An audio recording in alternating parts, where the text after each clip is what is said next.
You wake up with the city howling in your ears. Crowded subway, notifications blaring, cappuccino that smells of a racer. You walk as usual, but today there's a detail that doesn't add up. The world pushes you and you don't move. It's not arrogance, it's a new density. You've swallowed storms that weren't yours. Other people's shame, other people's anger, other people's emptiness, until you become a leaden vessel with a quartz heart. Now you look at them and see them before they speak. The borrowed phrases, the theatrical emergencies, the affection with hidden nails. They used you as a differentiated emotional landfill and felt virtuous. Plastic on one side, guilt on the other. But something is broken in the silence, like old parquet flooring when it can no longer tolerate. You no longer explain anything to those who won't listen. You no longer absorb what doesn't belong to you. And the air around you changes smell. Less ammonia, more oxygen. The best part? Now their darkness is better seen under your light, like named cockroaches that run away when you turn on the bedside lamp. If this grabbed you by the collar in the first few seconds, leave a like now. It makes me understand that your internal compass is working again, and that you want content without anesthesia. You've spent years serving as a dump for other people's emotional debris. One day they dump their shame on you like an old sofa. The next they dump their anger on you like forgotten August garbage bags. You remain there, inundated with odors that don't belong to you, while they fade away lightly, almost perfumed. But there comes a moment without alarm bells blaring or street brawls. It's a glacial clarity, almost irritating in its simplicity. Stop justifying yourself to those who don't hear. Stop plugging holes that weren't in your hull. Above all, stop answering emergency bells that always ring but never actually ignite. Jung called it individuation. I call it psychological sovereignty. Your certificate of I'm no longer available for the free emergency room of your psyche. And there the paradox arises. You haven't hardened yourself. You've made yourself untouchable. Like bulletproof glass that nevertheless remains transparent. You carried their anger, their emptiness, their shattered traumas until you looked in the mirror and no longer recognized your face. You were the neighborhood's emotional trash can. Everyone threw it away. No one paid the tax. Yet in that rot, a silent reversal occurred. You didn't blaze with rage. You didn't scream Hollywood-style vengeance. You simply emptied yourself of everything that wasn't yours. A simple and devastating gesture, like dropping a phone in a glass of water. From that moment on, you are no longer the emotional emergency responder for those who short-circuit every 3 hours. You are no longer the portable battery for souls in perpetual airplane mode. That calm you now bring, so unnatural, scares them more than 100 explosions. Because when a container refuses to contain, everything else begins to overflow, and everyone must stare their own disaster in the face. You are no longer the same person who entered the narcissist's web. You are another creature, a form that wasn't foreseen in the script. Jung called it transformation, but it seemed more like a surgical operation performed without anesthesia. You descend into the abyss. They dismantle you piece by piece, and what emerges is no longer naive. This mutation isn't found in self-help manuals with pastel covers and motivational titles. It doesn't happen in the padded chairs of soft therapy. It happens in the descent that the Greeks called katabasis, the nocturnal sea voyage, where you lose yourself so much that you're left alone with your most authentic core. It's hell in psychological form, the one that burns away the false scaffolding and leaves only the true skeleton. The empath who emerges from it is no ordinary survivor, is a shadow walker, someone who has made a complete circuit inside the madness of others and returned alive, with a frightening gaze because he has seen too much. You saw the human darkness from up close, so close you could feel its rotten breath on your bones. Yet you came back, not with a ravaged face, but with eyes shining with a new awareness. Jung said that those who don't go through the hell of their passions never truly overcome them. You went through that hell, but it wasn't yours. It was the narcissist's toxic playground, a crucible where they wanted to tear you apart. They thought they were destroying you, but in reality, they were your unwitting blacksmiths. They thought they were sucking the light from you, but instead they tempered you like steel immersed in fire. They thought they were stealing your empathy, but instead they refined it until it was impossible to exploit. This isn't recovery, it's a live Darwinian mutation. Consciousness rising to a higher level, just as Jung said, not with books on the bedside table, but thanks to a crisis that crumbles you and reassembles you more truly than before. Jung had noticed something disturbing. Hypersensitive people become containers of shadow, elegant dumpsters where others dump what they don't want to look at. You were this, the emotional waste collector with an eco-friendly stamp. The narcissist, as cunning as a thief with a flashlight in hand, exploited your openness to unload the entire internal garbage dump on you. It's what Jung called mystical participation. Liquid boundaries, you no longer distinguishing your anxiety from their shame, your melancholy from their resentment. And meanwhile, they walked lightly, while you became a municipal landfill in human form. But behind this mechanism lies a hidden law. Consciousness grows through conflict. Every projection you had to absorb was also a training ground, a sieve that enabled you to read the darkness as if it were your mother tongue. You are no longer a container of shadow. You have become a fluent translator of chaos. The paradox is that invasion of psychological waste has taught you to decipher it. You haven't remained a mere spectator of the drama. You've been forced to live within it, to smell the toxic fumes, to distinguish the odor of shame from that of anger, like a sommelier from hell. Jung said that great problems aren't solved. They're overcome by growing beyond them. And the dynamic with the narcissist is precisely this, a brutal accelerator of consciousness. You haven't just seen the shadow, you've carried it around inside you until you recognize it at a glance. It's what I call shadow literacy. You read the lies, the power games, the faint crises as if they were subtitles projected before your eyes. Where before you stumbled over their machinations, now all it takes is a blink of an eye to say, "This isn't mine." It's like you've developed an extra sense, a radar for emotional filth. It wasn't just pain, it was a slow poisoning. The narcissist's shame became your constant doubt. His anger translated into anxiety. His emptiness dug deep into you. Your identity dissolved like sugar in a glass of dirty water. Jung called it psychic poisoning, and it wasn't a nice metaphor. It was the tangible loss of the boundary between who you are and what was forced upon you. Every crisis they gifted you killed you a little, but with each death, your psyche built invisible antibodies, a sort of internal immune system that recognizes manipulation at the speed of a heartbeat. The body says rejection before you even understand why. This is how the surviving empath changes. They don't learn the theory of manipulation. They feel it instinctively. They reject it like poison already cataloged by their nervous system. What remains afterward is not the same person as before, with a couple of band-aids and a few more scars. It is an individual who has endured conflicts so fierce that they have distilled an unshakable peace. Jung called him a wounded healer, but not in the sugary textbook sense. You are wounded by the shadows of others, but you have healed by learning to illuminate them without absorbing them. It is a strange calm, almost frightening to those who look at you. It is not easily shaken. It does not react to tricks. It seems impervious to shouting and flattery. It is the calm of someone who has already seen the nuclear explosion and now remains unmoved by a firecracker. Your old identity, constructed to be useful, available, and always welcoming, has collapsed silently, like a building demolished at dawn. From that dust, a more sparse yet indestructible presence was born. You, who no longer confuses yourself with the ghosts that once inhabited you. The death you experienced wasn't theatrical, with fireworks and applause. It was silent, almost bureaucratic. You woke up one morning, looked in the mirror, and no longer recognized who was there. Empathy seemed evaporated. Hope rotted. Trust shattered glass. Jung spoke of the death of the ego, and that's exactly it. Not the suicide of the flesh, but the funeral of the mask.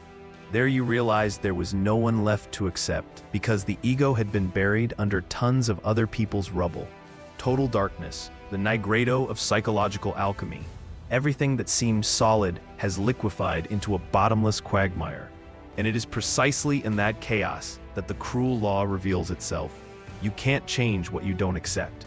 But how can you accept the void when you no longer know who is doing the accepting? This is the lowest point, where the world reduces you to ashes, and the ashes stare back at you without speaking.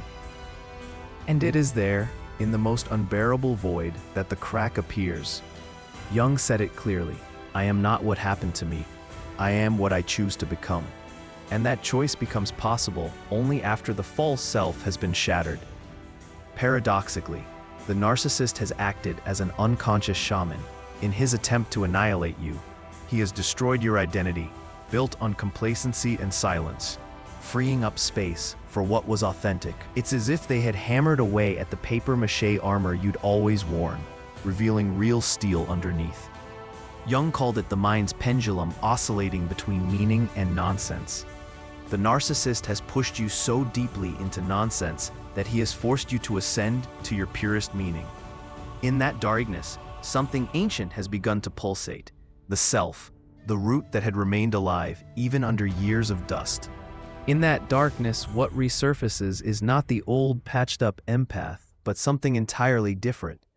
Jung would have called it the transcendent function, the alchemy that arises when two opposites, light and shadow, meet and give birth to a third element that didn't exist before. The empath who survives doesn't lose their sensitivity, but encases it with boundary walls as high as medieval fortresses. They're no longer the sponge that absorbs every loss of others. They're a glass shield that lets in only what doesn't devastate. I call them the integrated empath, the one who manages to hold together their light and their wound, their openness and their fury, without letting anything be stolen. It's a subtle and definitive mutation. Those who knew you before find themselves faced with the same voice, the same eyes, but an energy that no longer lets itself be bent. It's as if you've learned to breathe underwater, and now normal air seems almost too easy. From this fusion arises a power you can't buy or fake, immunity to the shadow. It's not that you become cold or cynical. On the contrary, you remain sensitive, but with a built-in defense system. The manipulations that once pierced you now slide away like drops on clean glass. It's not hardness, it's awareness. You see the strings of the puppet show before the puppeteer begins his show. Jung described it as making the unconscious conscious. And you've done it through years of being in the trenches. Now you recognize attempts before they're even staged. Emotional blackmail smells like diesel. Induced guilt tastes like mold. Toxic flattery shines like burnt plastic. Where once you stumbled, today you scan the terrain like radar and move effortlessly. You haven't stopped feeling, you've learned to see. And this makes you literally unmanageable for those who thrive on manipulation.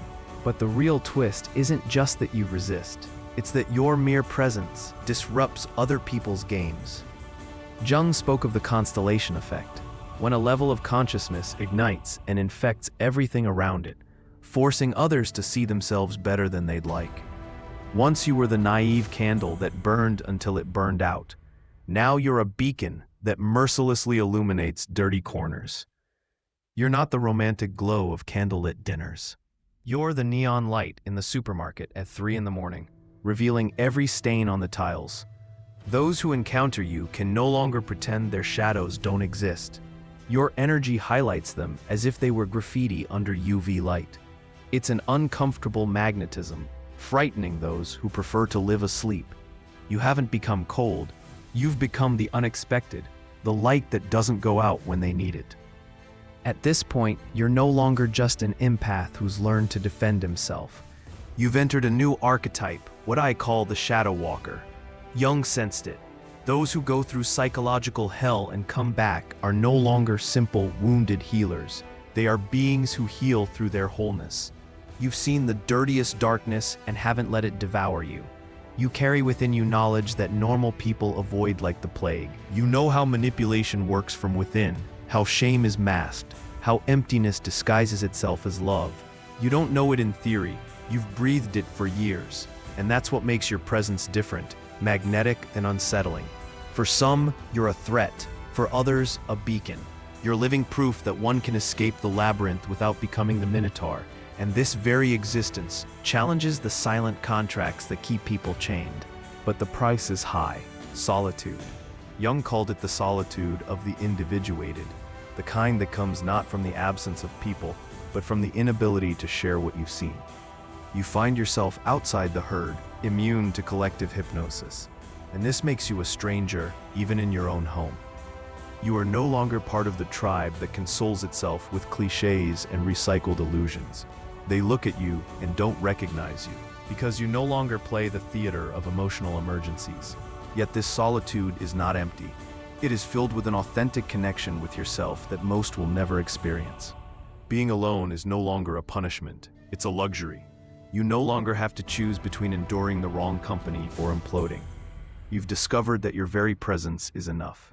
It's an isolation that feels true, a silence that's worth more than 1,000 rounds of applause. With this new form, you become a mirror, but not the old complacent mirror that reflected what others wanted to see. You are a cruel and honest mirror, one that doesn't smooth, doesn't deceive, doesn't filter. Jung called it the withdrawal of projections. When others can no longer unload their ghosts on you, they are forced to look them in the face. And here the problems begin. Some will hate you because you no longer play the role of an emotional sponge. They will call you cold, changed, even crazy. Others will be drawn like moths to a light they don't understand but feel necessary. It's the numinous effect Jung spoke of, the archetypal energy becoming visible in human form. You do nothing, you simply exist, and your existence forces others into a confrontation they've avoided all their lives. You've become a catalyst, a reagent that changes the color of their substance. You see the real impact in other empaths still stuck in toxic relationships. For them, you become living proof that escape is possible. The transformation isn't an urban legend, but flesh and blood. There's no need to preach, no need to hand out motivational flyers. Your mere presence becomes testimony. Jung said that most people would do anything rather than look into their own soul, and you are the walking denial of this laziness. You no longer participate in the rituals of the collective unconscious. You no longer recite lines written by others. You have escaped the matrix of manipulation, and this short-circuits those still immersed in it. You are no longer part of the hypnotic chorus. You are the dissonance that forces everyone to stop and listen. And it is precisely this dissonance that opens a crack, a glimmer of freedom that others had never dared to imagine. And signal that says, this far and no further. Your boundaries are not reinforced walls, they are implicit questions that force those around you to look within.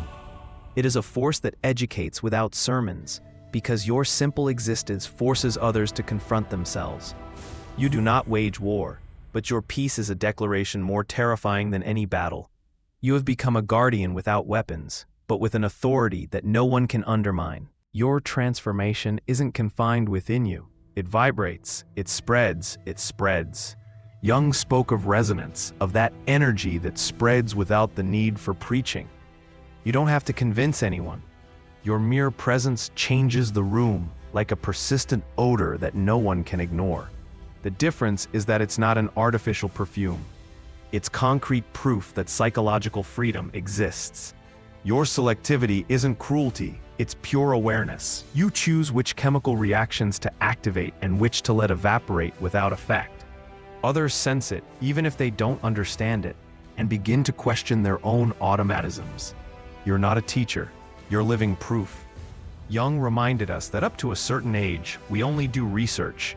You've completed your apprenticeship. You've moved on to real life, the kind that doesn't just collect theories, but produces examples. And your example is a silent earthquake that shatters old collective habits. But be careful. There's a trap here too. Some transformed empaths, after years of being porous, slide into the opposite extreme. They become impenetrable rock, total armor. They confuse hardness with strength, isolation with protection. Jung called it the danger of failed integration, identifying so much with the new self that they become rigid, unable to flow. But true strength isn't a desert, it's balance.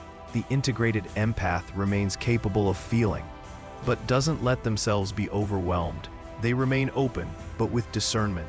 They remain compassionate, but with ironclad standards. This doesn't mean ceasing to feel emotions. It means experiencing them with surgical awareness. Jung wrote that pain ceases to be suffering when we can describe it precisely. And that's exactly it. You continue to feel everything, but nothing devours you. You are a dam with gates that open and close on command, no longer a rotten sponge. A delicate balance, to be monitored daily, like a garden that always tends to become overgrown with old weeds. Once you taste this psychological freedom, you can no longer go back. The old role of emotional sponge seems like a tragic joke. Jung knew it well. Individual transformation inevitably becomes collective transformation. It's like throwing a stone into a pond. The ripples widen even if you remain motionless on the shore. Your mere existence challenges automatics that once seemed natural. Emotional abuse no longer seems inevitable. Sensitivity no longer seems condemning. Empathy no longer equates to sacrifice. You are the living proof that one can be sensitive and strong, that one can listen without being invaded, that one can love without being annihilated. This creates what I call waves of consciousness. Individual freedom becomes implicit permission for the freedom of others. You don't need slogans or sermons. You are the incarnate proof that alternative paths exist. And this, for those still asleep, is already an earthquake. Of course, not everyone applauds. In fact, many try to drag you back into the bucket, like crabs clinging to each other to keep one from escaping. Jung would have smiled and called it unconscious resistance to change. The masses can't stand it when you break the implicit contract of shared pain.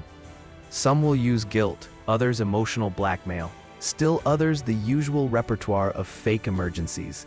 But now you recognize the script. You see that these aren't cries for help, they're desperate attempts to maintain the toxic order. And that's the difference. You don't fall anymore, not because you've become numb, but because you've learned to distinguish between a genuine cry and a chain disguised as a plea. Your recovery has become a superpower. You're immune to the bucket. You no longer descend into other people's quagmire, and this makes you unassailable. A narcissist thought he was devouring you, but instead he forged you. He thought he was extinguishing your light, but instead he made it inextinguishable. Your empathy wasn't destroyed. It was distilled, transformed into a conscious compassion that can no longer be used against you. And here comes Jung's final revelation. He who looks outside dreams. He who looks inside awakens. You looked within with the strength of one who had no choice. You crossed the darkness until you found that indestructible core that was always there. The narcissist, unwittingly, swept away everything you weren't truly, leaving only your authentic core exposed. And that core doesn't bend, it doesn't sell, it doesn't die. It's proof that sensitivity wasn't weakness, but power awaiting awareness. Your rebirth becomes a beacon for those still struggling, a living message that freedom isn't optional. It's the destiny of those who dare to walk through the shadows without being consumed. And finally, here you are, survivor, transformed, irreversibly different. You've gone from being the carpet under others' feet to becoming the entire room where no one can mess without you noticing. It's an upgrade you don't find in manuals. It's given to you only after you've hit rock bottom and transformed it into a foundation. If this journey has sparked something inside you, leave a like. It's your way of telling me, I'm here, I understand. Write in the comments if you've ever felt like a vessel of shadow and what you've learned to reject. And if you haven't already, subscribe to the channel. Because here, nothing is sweetened. Here we walk through the shadow together. Thank you for walking through this patch of darkness with me. May you bring your light without giving it away to those who don't deserve it. Until the next dive, deeper, truer, more yours.